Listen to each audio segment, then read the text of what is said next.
Ya, assalamualaikum warahmatullahi wabarakatuh. Selamat pagi, selamat siang, selamat sore, selamat malam, kapanpun kalian melihat video ini.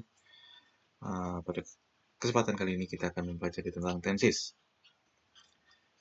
Untuk masuk ke pelajaran itu, langkah baiknya perkenalkan, nama saya Video Noviandi Triantama untuk membantu materi pada saat ini mengenai tenses. Dan tensesnya kita fokuskan ke simple present tense, past tense, dan future tense. Untuk lebih jelasnya, kita langsung saja masuk ke pembelajarannya. Ya, simple present tense. Simple present tense adalah tenses yang digunakan ketika suatu kejadian sedang berlangsung saat ini, atau kejadian yang berlangsung berulang kali, atau kebiasaan, atau bisa kita sebut habitual. Tenses ini merupakan tenses yang paling sering digunakan dalam bahasa Inggris dan sangat dasar. Ini harus kita pelajari karena ini sangat dasar, sangat fundamental untuk bahasa Inggris yang sering kita gunakan. Dan untuk fungsinya, yang pertama untuk menyatakan kebiasaan, untuk menyatakan kondisi atau keadaan, untuk menyatakan kebenaran umum. Itu fungsinya dan itu pengertiannya bisa dipahami, bisa dibaca lagi.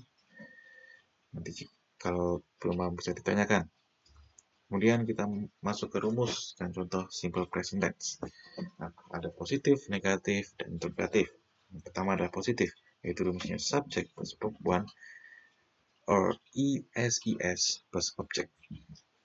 Sebagai contoh, she reads Harry Potter book every day dan they watch new movie every Sunday. Melihat perbedaannya? Ya, perbedaannya ada di verb. Fokuskan kepada subjek yang digunakan. Jika subjek itu he, she, it, diharuskan menggunakan verb 1 berakhiran s or es. Untuk I, you, they, we,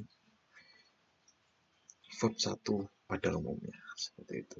Ini harus pelajari, sering-sering baca kamus untuk mengetahui verb 1 apa saja sih yang menggunakan s or es. Seperti itu.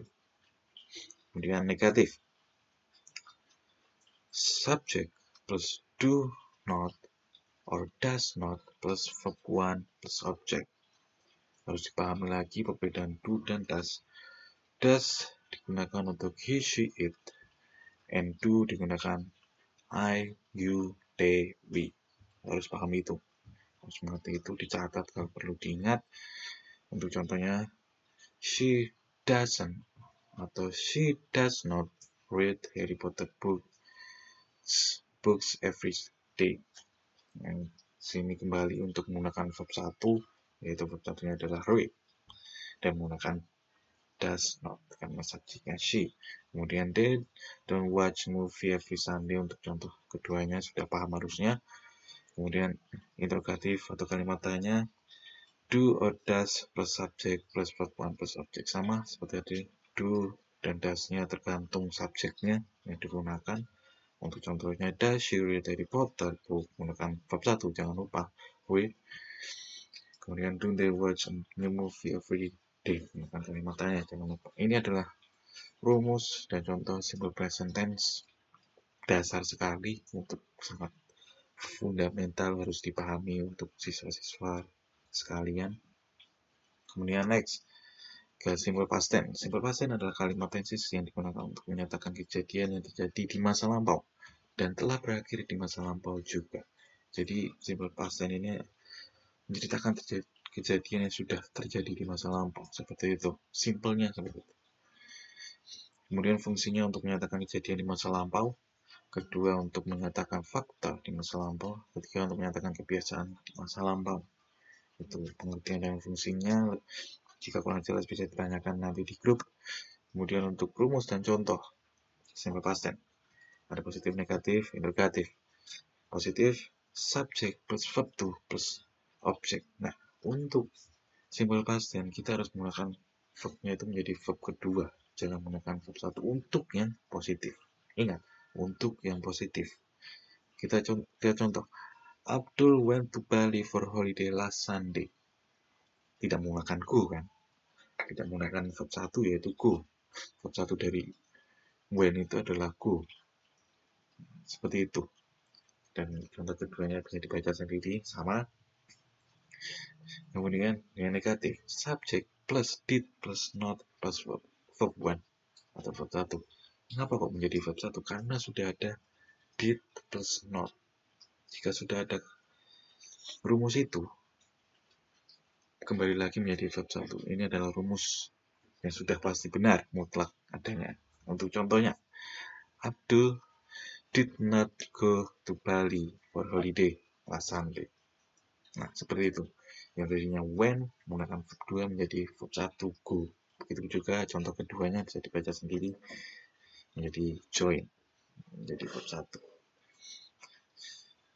Seperti itu. Kemudian yang kalimat tanya untuk rumusnya did plus subject plus verb 1. Nah, karena sudah ada did menggunakan verb 1. Harus sering-sering latihan untuk memahami ini karena ini rumus, jadi dihafalkan, harus banyak latihan.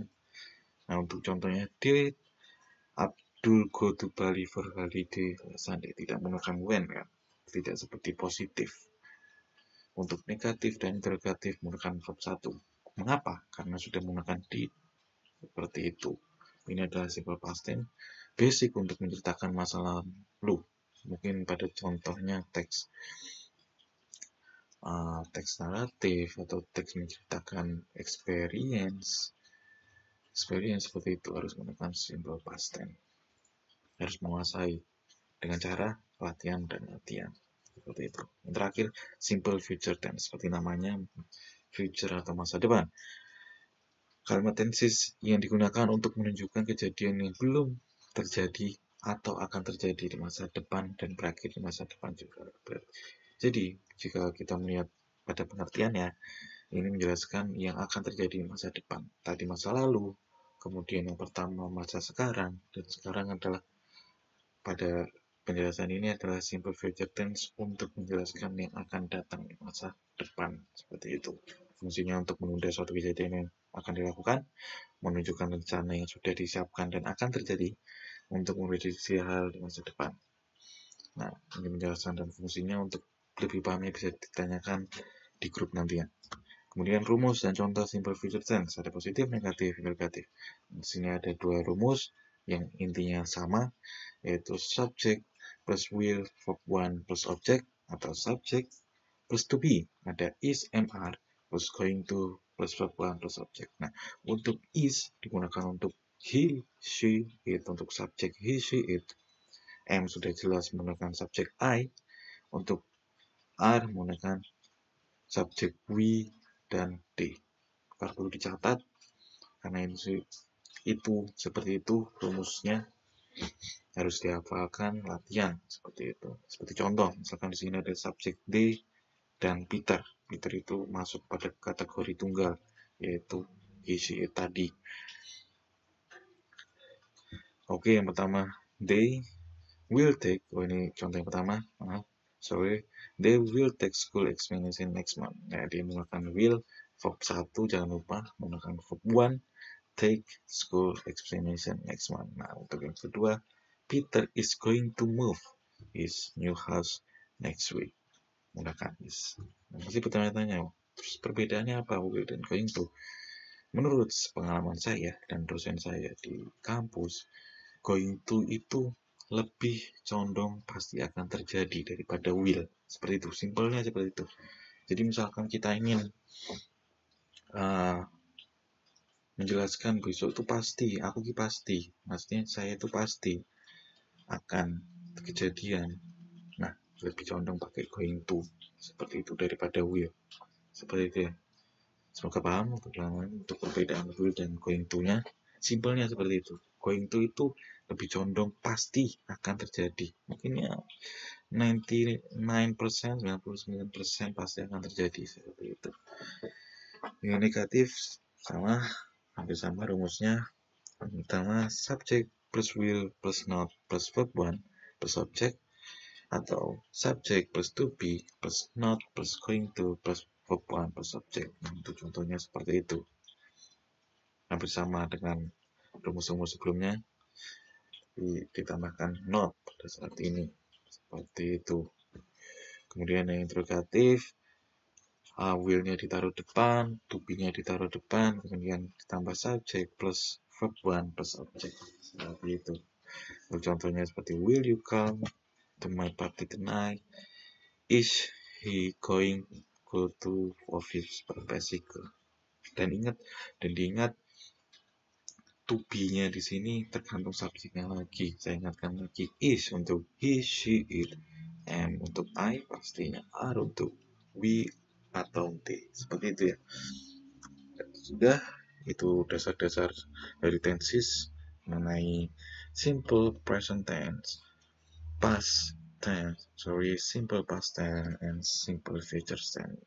Ini adalah fundamental dari bahasa Inggris yang harus kita pahami untuk dimengerti karena sangat berguna untuk kedepannya, dan sering-seringlah latihan karena ini rumus harus dihafalkan. Seperti itu. Thanks for your attention. Semoga membantu. Jika ada pertanyaan bisa tanya di grup atau WA saya saja. Seperti itu. Thank you. Wassalamualaikum warahmatullahi wabarakatuh.